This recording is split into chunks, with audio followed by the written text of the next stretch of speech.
घोषणा होते, तुम्ही सोयाबीनला 7,000 रुपये भाव देण्याची देखील घोषणा केला होता, त्यामुळे शेतकरी कुठेतरी तुमच्या बाजूने राहील अशी अपेक्षा होती, मात्र प्रत्यक्ष निकालात तसं दिसत नाही. आता म्हणूनच शेतकरी संकटात होता. सोयाबीन कापूस अजूनही विकला जात नाही.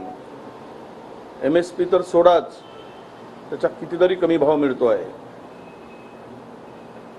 खूप गोष्टी आहेत. पीक विम्याचे पैसे मिळाले नाहीत, अवकाळी पावसाचे पैसे मिळाले नाहीत, अतिवृष्टीचे पैसे मिळाले नाहीत, सगळे शेतीमालाचे भाव पडलेत, महागाई उच्चांकावर आहे, मध्यमवर्गीयाला जगणं कठीण झालं आहे.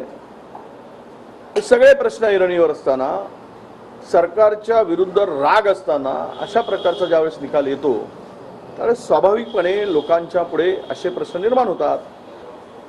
आताचं समाधान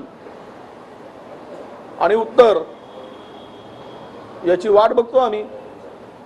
अजितदादा गटाकडून दावा केला जातोय की शरद पवारांचे जे आमदार निवडून आले 10 तेही अजितदादा गटाच्या संपर्कात आहेत. नाही, आता कोणाच्याही संपर्कात राहोत. शेवट कसं आहे की सगळेच आता मोदीजी आणि शहाजी हे म्हणतील तेच होईल.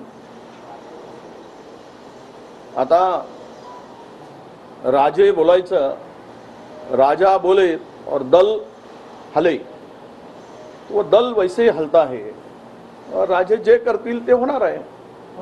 त्यांना विरोधकच मुळात ठेवायचा नाही आणि त्या भूमिकेतून सगळं सुरू आहे. काँग्रेसच्या पराभवाचं प्रदेश पातळीवरचं जे नेतृत्व आहे ते आत्मपरीक्षण करणार आहे का, आत्मचिंतन करणार आहे का, आणि प्रदेश नेतृत्व बदलण्याची चर्चा आहे, तुमच्याकडे धुरा आली की तुम्ही समर्थ आहे का या कंडिशनमध्ये सांभाळायला? नाही बघा, मला वारंवार जी काही जबाबदारी पक्षाने दिली ती मी सांभाळत आलो आहे. पक्ष जो निर्णय घेईल, तो आदेश देईल, ते आपलं काम आहे सांभाळणं. पक्षाचा निर्णय आम्हाला मान्य राहील. पण अनेक ठिकाणी पराभव झाले ते अंतर्गत वादामुळे झाले असल्याची चर्चा आहे. एक सामान्य जे कार्यकर्ते नेते आहेत त्यांना सातत्याने वाटत होतं की बळकटी कुठनं तरी वर्ण मिळाली असती तर अजून मोठा पुश लावता आला असता. हे बघा, या जरतरच्या गोष्टी आहेत. अमित शहाजी सारखा धुरंधर चाणक्य माणूस असताना सुद्धा शेवटच्या टप्प्यापर्यंत या तीनही लोकांना जागा वाटपाचा तिढा सोडवता आला नाही.